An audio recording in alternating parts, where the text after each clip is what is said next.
The second question is for Johnny Beale at the BBC. Thank you very much.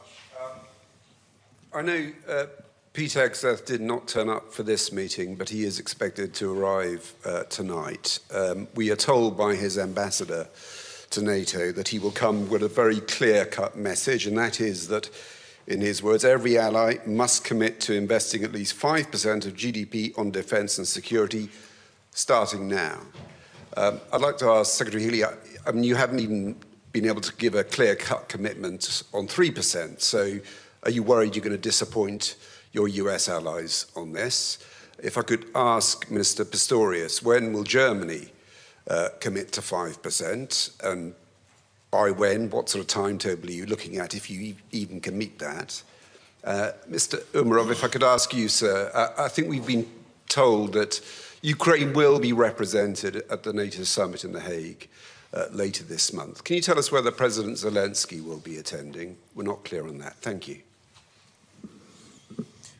So summit discussions are for the summit, but those summit discussions will not just be about funding profiles, they will be about the crucial capabilities that each one of the 32 nations will contribute in the years ahead to strengthening NATO's collective deterrence and its collective defence.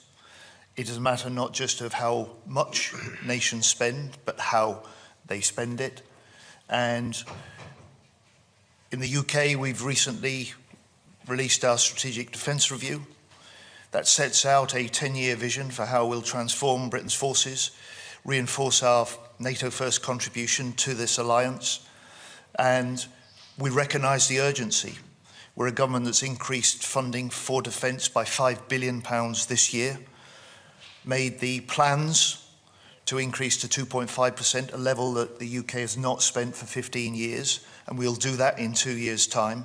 We will do that by switching money directly from overseas development aid. It's a tough decision to do.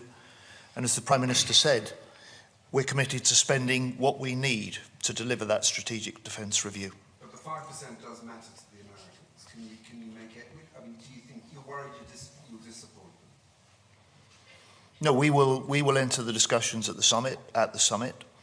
The commitments that we make are valued as capabilities to this coalition. The NATO and NATO allies, including the US, value what the UK brings to NATO. We're the only nation with a nuclear deterrent that commits it in full to the NATO alliance, to all of our allies. Yesterday, I confirmed that we will double the amount of investment in this Parliament on drone and autonomy technology that will transform our forces, making our commitment to NATO stronger. And I also announced that yesterday we put £1 billion into our laser weapons, Dragonfire. Within 2 years, we'll have that in operation on our destroyers, and then the following year we'll put it in the hands of our army, reinforcing the British Armed Forces, but making an even bigger contribution to NATO. It's important to measure the nation's contributions to NATO in what we provide as well as what we pay. In the first place, I would like to highlight that there is nobody who really postulates 5% by anybody from now on, because this is really unrealistic. What we are talking about is to increase the percentage in the years to come. This is possible and certainly needed. We will, as John highlighted too, we will discuss that topic on the summit. And it's not about disappointing anybody. It's about negotiating about what is necessary and about what is possible. This is a negotiation between grown-up people and responsibilities in the nations.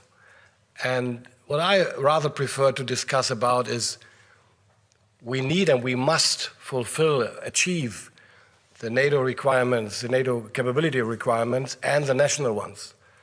This is our task, which has to be fulfilled up to 32 or 33, the latest, whatever. And that costs a ton of money. Let it be 2.5 or 3% or 3.5. But there's one challenge with it which nobody really discusses about. It's not